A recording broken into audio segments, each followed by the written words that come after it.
friends, today I'm showing you another what I eat in a week, but kind of with a twist or a theme. So today I'm making all Italian / Tuscan inspired food.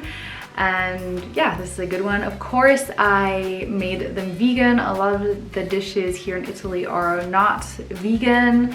A lot have cheese, meats, but I made it all vegan for those of you that would like to eat less meat or dairy. Hope you enjoy.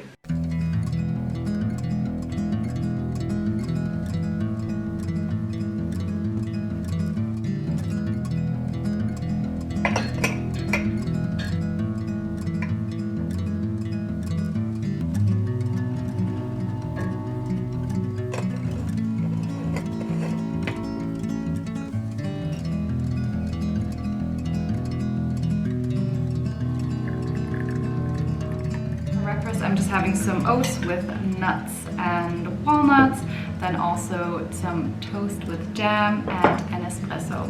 So if you search for typical Tuscan breakfast foods, then it will either be savory, I found out, so some type of focaccia sandwich or something like that, or it will be sweet, so some kind of pastry. They do have this local, kind of like a croissant, or some crackers with jam, fette biscottate. And we have them in Germany too, but we eat them more when we're sick, and it's kind of like a really hard dried toast, if that makes sense. So I just made some toast with jam.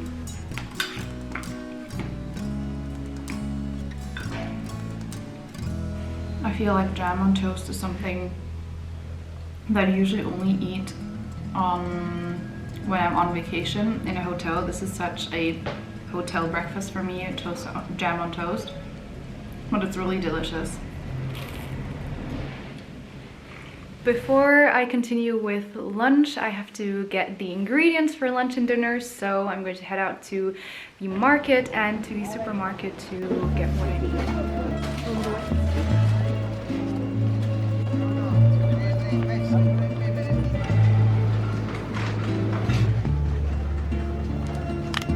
Okay, so I'm back from the market, and for lunch I'm going to make focaccia. So I've actually never made this before. I've always wanted to try to make this. I'm really excited. First, it was kind of difficult to figure out what kind of flour to use, since the numbering is a little different than I'm used to in German. But it had a picture of focaccia on the back, so I'm pretty certain that this is the right one that I need. It even has the recipe for focaccia here on the back, so I'm just going to follow this.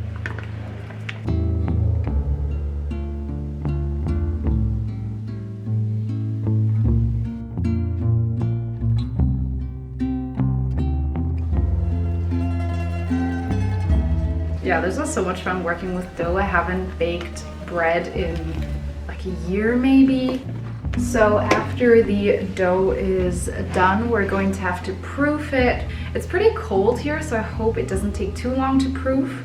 I might actually put this in the oven and set it to a really, really low temperature, so that it has like a nice, warm, humid environment to let it proof faster. But it is quite risky though, because you can't have it too warm, otherwise the yeast will die. Yeah, so hopefully all goes well. So the dough has now proofed. It's nice and bubbly, and I'm going to transfer it into a baking pan. And I think all you have to do is kind of stretch it out into the pan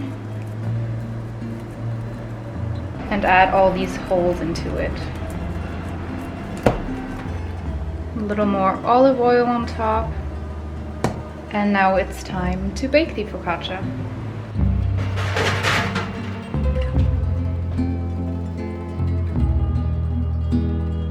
So typically the focaccia sandwiches that are traditional here are with meats and cheeses, but since that's not vegan, I'm going to make with just vegetables and a delicious truffle cream or truffle paste.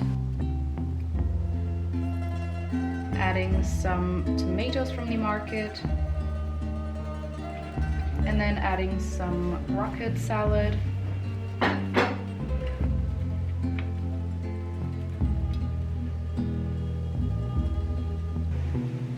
The focaccia definitely doesn't taste like the ones I've bought, but I'm intrigued to try making it again. The arugula is really nice, the tomato is really nice, they're all from the market.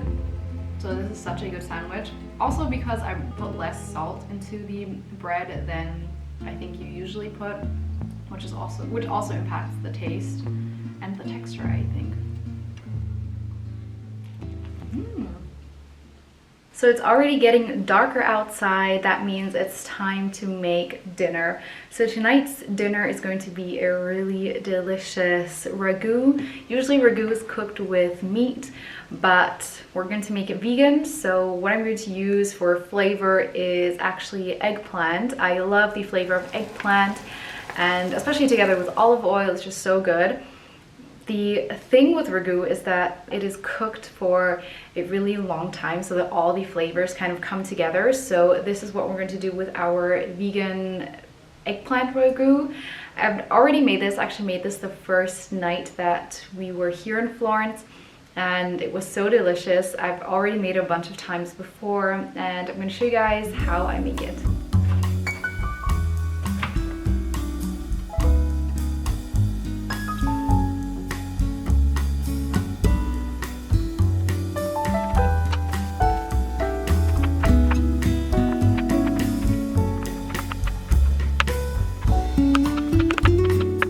Now it's time to fry everything up.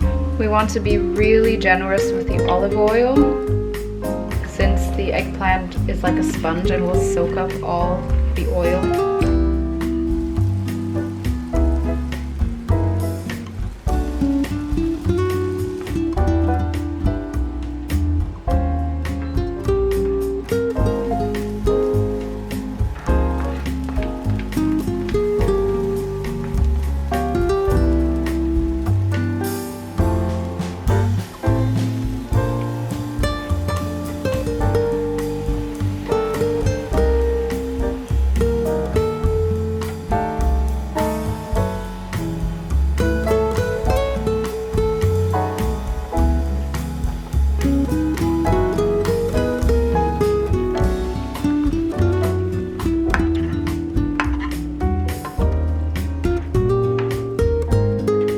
So while the sauce is cooking, I'm going to cook the pasta. Now I've made this with a few different shapes. I think the sauce is most delicious and best with tagliatelle, which I'm going to make right now.